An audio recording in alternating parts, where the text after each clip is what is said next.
அனைவருக்கும் வணக்கம். என்னை வழிநடத்தும் குருமார்கள் ஆசையுடன் பிரபஞ்ச சக்தியாக இருக்கும் ஞான வேங்கியமும் சமேத ஆதி பரமேஸ்வரர் அருளோடு இன்று நாம் அறிந்து கொள்வது மாசி மகத்தின் சிறப்பு. மாசி மகம்னா என்னன்னு நம்ம முதல்ல புரிஞ்சுக்கலாம். மாசி மாதம் வரக்கூடிய பௌர்ணமியில் மக நட்சத்திரமும் சேர்ந்து வந்தால் அது மாசி மகம்னு சொல்கிறாங்க. பொதுவாக இந்த நாளில் முன்னோர்களுக்கு தர்ப்பணம் கொடுக்கறது, அவங்களுக்கு திதி காரியங்களை செய்கிறது மிக விசேஷமாக சொல்கிறாங்க.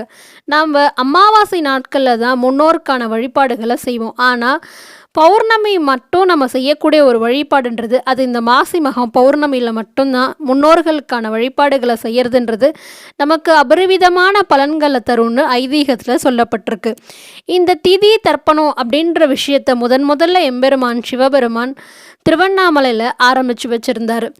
வல்லால மகாராஜா இறைவன்கிட்ட முழு பக்தியோட வேண்டியிருந்தது தான் இறந்த பிறகு தனக்கு சிராத்தம் இறைவன் கொடுக்கணும்னு வேண்டியிருந்தார். அதுபோல் மகாராஜா இறந்த பிறகு இறைவன் எம்பெருமான் இன்றளவுமே திருவண்ணாமலையில் இது மிகப்பெரிய திருவிழாவாக அவருக்கு சிராத்திரம் கொடுக்குற திருவிழா நடைபெறுது. இதிலிருந்து நம்ம என்ன புரிஞ்சுக்கிறோம் அப்படின்னா, அந்த வல்லால மகாராஜாவோட உண்மையான பக்தி இறைவனிடத்தில் இருந்தது. தீர்க்கமான நம்பிக்கை, ஆழமான காதல், அழகான புரிதல், இதெல்லாமே இதனால தான் இறைவனே அவருக்கு மகனாக வந்து இன்றும் வல்லால மகாராஜாவிற்கு சிராத்தம் செய்யக்கூடிய திருவிழா நடைபெற்று இருக்கின்றன. மேலும் இந்த மாசி மகத்தோட அற்புதமான சில காரியங்களும் நடைபெற்றிருக்கு. அவை என்னன்றதை பார்க்கலாம். வருண பகவான் ஒருபுற சாபம் பெற்றிருந்தப்ப ஊரில் மழையே இல்லாமல் அவர் கடல்ல இருந்து சிக்கிண்டிருந்தார். அப்போது எல்லாருமா சேர்ந்து இறைவன்கிட்ட வேண்டி சிவபெருமான்கிட்ட வேண்டி அவரோட சாபத்தை நீக்கினது இந்த மாசி மகத்து நாளில் தான், பௌர்ணமி நன்னாளில் தான். மேலும் இந்த மாசி மகத்தில் தான் பாலமுருகன் முருகப்பெருமான் சிவபெருமானுக்கு உபதேசம் பண்ணினார் பிரணவ மந்திரத்தை உபதேசம் செய்து பாலமுருகன் தகப்பன் சுவாமியா இந்த இடத்துல காட்சி தர்றது இந்த மாசி மக பௌர்ணமி நன்னாளில் தான். அது மட்டும் இல்லாமல் பூமாதேவி ஒரு அசுரன் அடைச்சி வச்சிருந்தப்போ எம்பெருமான் மகாவிஷ்ணு வராகம் அவதாரம் எடுத்து கடல்ல இருந்து அந்த பூமாதேவியை காப்பாற்றி கொண்டு வந்ததும் அவருடைய வராக அவதாரம் அவதரித்ததும் இந்த மாசி மக பௌர்ணமியில் தான். இப்பேற்பட்ட விசேஷமான நாட்களில் நம்ம எல்லாரும் விரதம் இருந்து இறைவன் இறைவியை வணங்குவோம்.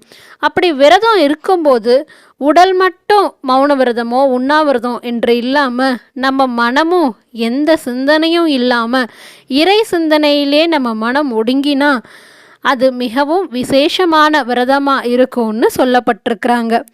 மனதில் எந்தவித சலனமும் இல்லாமல் இறைவன் ஒருவனையே மௌனமாக தியானிச்சுட்டு இருக்கிறதுக்கு பேர் தான் மௌன விரதம்.